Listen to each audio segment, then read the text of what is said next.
Welcome to StabtheDragon Productions and the Canadian Whiskey Tournament Championship match. Coming to you from Fort Worth, Texas on April 5th, 2025, I have chosen 5 basic blends from Canada, ranging in price from $24.99 to $10.49 per 750 milliliter bottle. And these whiskeys are the most popular Canadian whiskeys sold in America. I've reviewed each whiskey and then matched them up in a double elimination tournament so that now we have the 2 finalists meeting. The rules are simple. If I was given these 2 whiskeys 5 nights in a row, which one would I choose to drink 3 out of those 5 nights? It's all about drinkability. I examine their histories, their bottle label, marketing, and nose, but it all boils down to taste, personal preference. And sometimes what I choose one day may not be what I choose the next day. Now, in case of a tie, price, availability, those are the tiebreakers. You know, value, yeah, that's a subjective thing about price, but price and availability, value, those are the tiebreakers. Now, as part of the fun, I'm drinking these whiskeys in blacked out glasses so that I can be totally blind and won't let the visual appearance of the whiskey clue me as to which is which. And then as part of the fun, I try to guess which one is which at the end of the match. So let's look at the contestants. In glass number 1, we've got Black Velvet. Coming in at 80 proof, aged for at least 3 years as per Canadian law, although the website says something about 11 years for some of them. According to the bottle, this whiskey is blended at birth, and it dates back probably to 1951, although there's some conflicting sources floating around the internet. Some say 1949 or 1946, depending on which source you use. But Black Velvet was originally produced at the Shenley Distillery in Valleyfield, Quebec, but now comes to us from Lethbridge in Alberta. It is owned by Heaven Hill. This whiskey is aged in new charred oak barrels, much like bourbon. Some of the stories that you'll see on the internet about this whiskey, it was served on submarines in the Navy. Which Navy? Canadian or U.S.? Did Canada even have submarines? I don't think so. But at some point in World War II, they say. At the Battle of Midway, even, they get specific. And it's like, no, that did not happen. I'm real sure this was formed in 1951. And the story has too many contradictory things. And Battle of Midway was in 1942. So, you know, when you see stuff on the internet, you got to double check it, right? This whiskey has some medals behind it. In 2023, recently, it won gold at the John Barleycorn Awards, Best Canadian Whiskey at the Ascot Awards, and the Consumer Choice Award at the SIP Awards. Prices. Total Wine has this in a 1.75 liter for $16.99. Goody Goody has the 750 for $10.59. Specs, $10.94. 3 years ago, I rated this whiskey 80 points and a B+ for drinkability. And in glass number 2, we've got Canadian Club 1858.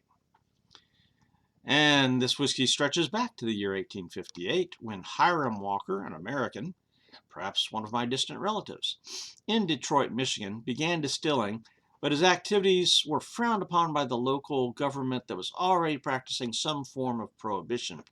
Walker bought some land across the Detroit River in Ontario. He built a steam-powered grain mill and distillery, and Canadian Club was born. Originally, it began life as being called the Club Whiskey because Walker marketed it to elite clubs because he aged it longer than most whiskeys. And so those elite clubs, hotels, etc., people there referred to it as the Club Whiskey. And it became so popular that Congress passed a law requiring Canadian whiskeys to state they were from Canada, hence Canadian Club. Currently, this whiskey is owned by Jim Beam Brands, which is in turn owned by Suntory, the Japanese company.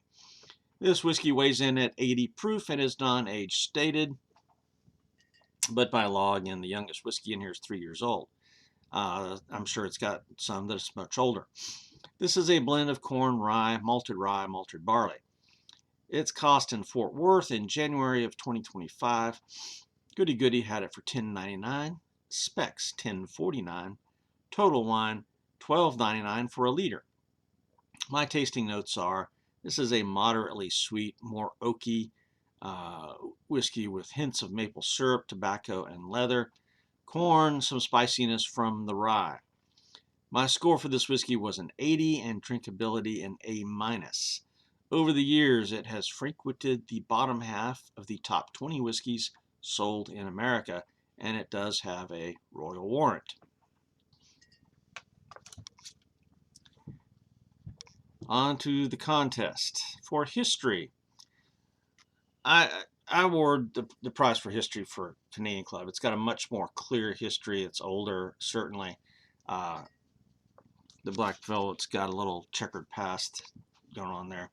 But for bottle, label, and marketing, normally I go for the darker glass. But in this case, I'm gonna side with Black Velvet for bottle, label, and marketing. I mean, there's just something about the bottle there and the label that leaps out at you.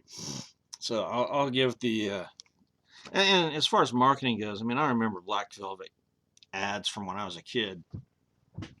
So, I don't recall ever seeing an ad for Canadian Club. I'm sure they're out there somewhere, but nothing strikes my mind. So bottle, label, marketing, Black Velvet. Now let's get on to the nose. I will start left to right, and again, I don't know which whiskey is in which glass. Get a whiskey smell, sweetness.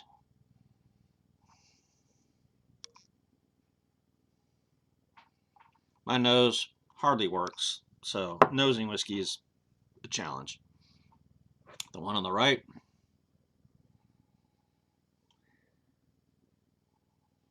even less of a nose than the one on the left.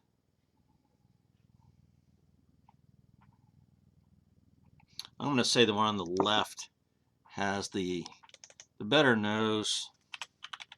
And I kind of think that may be the Black Velvet glass number 1, but I'm not for certain. So with the weaker nose being glass on the right, that's where I'll start. Usually if you're doing a tasting, you try to go with the lower proof first. So if you start with the higher proof, it's just going to wreck your taste buds. These are both 80 proof, so I go with the lesser nose.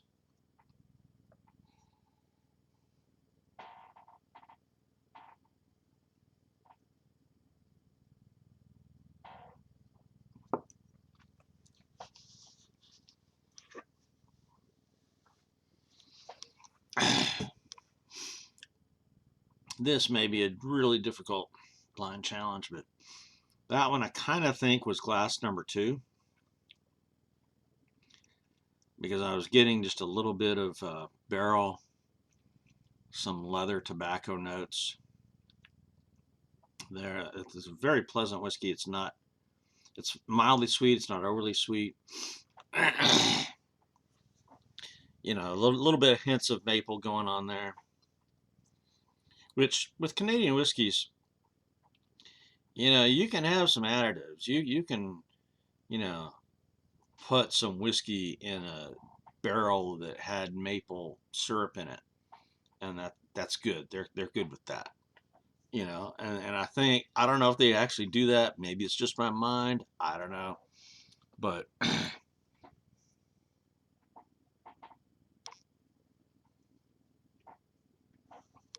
I really think that's the Canadian Club. We'll see. All right, let me cleanse my palate.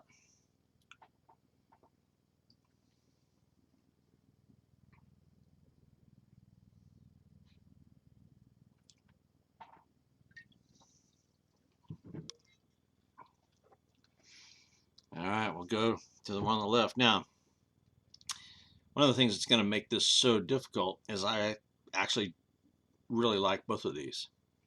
These are my 2 favorite Canadian blends.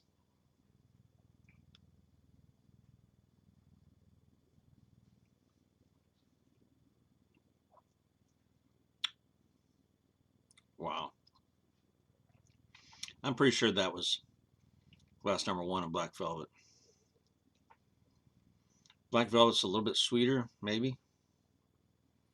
A little bit more of a corn note.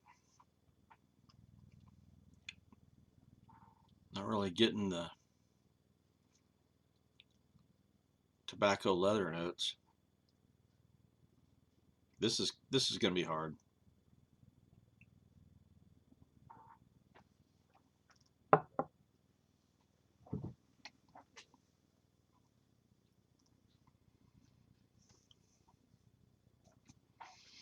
Yeah, this is I'm liable to get this all wrong.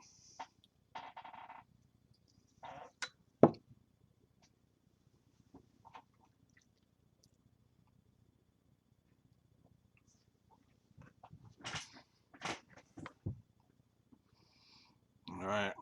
Try it one more time.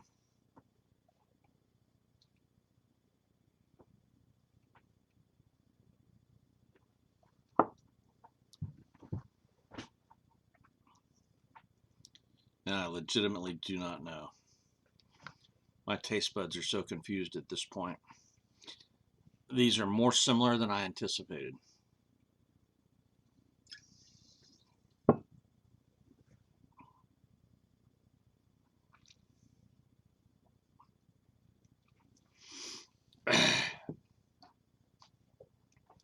These are so close. And I thought sure I was going to be able to tell them apart.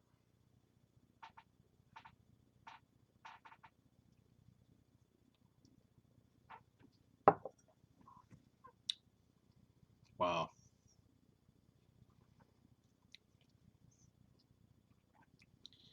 I legitimately don't know.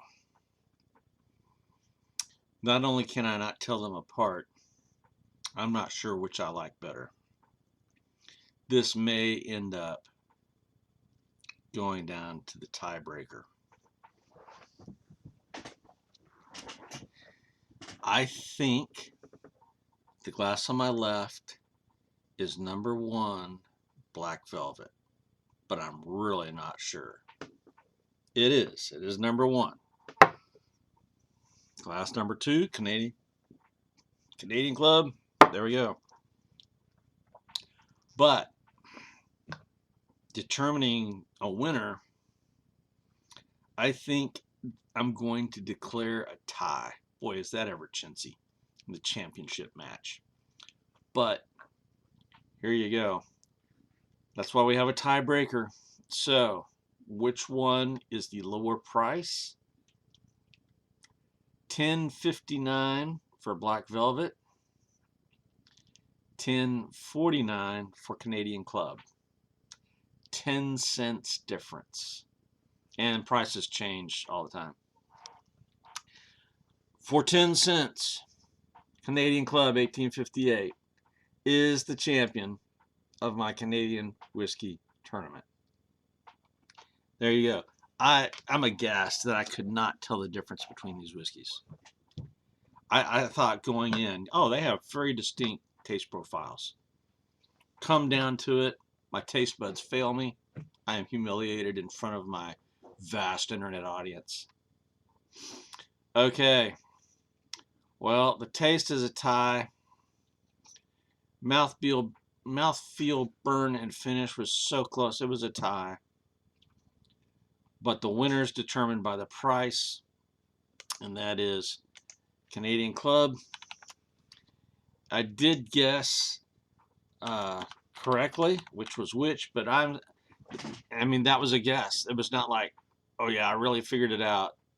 I mean, I had hints that the very first sip of the glass on my right gave me those tobacco leather notes, wood, that I am familiar with from Canadian Club. But when I switched to the glass on my left in Black Velvet, it's like I could not get the flavors that I was looking for there. So that's what I'm saying is, even though I rinsed my mouth out with Topo Chico, taste buds got fried right from the get-go. All right. Well, we have a winner. Canadian Club by a dime. That's it. Price difference. But in some ways it's fitting, because here's the tournament results. Crown Royal, the most expensive whiskey in this tournament and the top seller by far in the United States, at $24.99 a bottle, came in dead last. Canadian Mist was in 4th place in the plastic bottle. Seagram's VO surprised me. It came in 3rd. And now you've got Black Velvet 2nd, and Canadian Club was our champion. I going into the tournament, starting the tournament, I really thought this was my favorite. I thought this would win, and that either Crown or Velvet would be 2nd and the other 3rd. I thought Mr. VO could be 4th and 5th. But you know, these things taste so similarly. It's like, I couldn't believe how hard it was to distinguish between these whiskeys. So that's the tournament results. Now, usually I give the winner a cocktail, but you may have discerned that I'm wearing my ear flaps down on this patrol cap because winter has returned to Texas. There's parts of Texas that are flooded, and there are parts of Texas that are picking up the pieces from tornadoes, and there are parts of Texas having a blizzard. So, yay, Texas. All right, what's next in the realm of Canadian whiskeys and this channel? Well, this is not the end of studying Canadian whiskeys, but I will be taking a break for a while to do more work on some bourbons and ryes and blended scotches, and I've started an American history series as well called An American Catechism. But when I return to Canadian whiskey, I'll pick up with 4 of these 5 blends, not missed, but I'm going to compare these 4 blends with their big brothers. Black Velvet has a Black Velvet Reserve. Canadian Club has got a 9-year and a 12-year that I really love. I mean, those are good whiskeys. And then Crown Royal's got a whole slew of older siblings, bigger siblings. And even Seagram's VO's got Seagram's Gold. So I will compare each of these 4 with their bigger and supposedly better siblings. And then we'll do another tournament of those siblings later. But for now, this is Stab the Dragon, out here.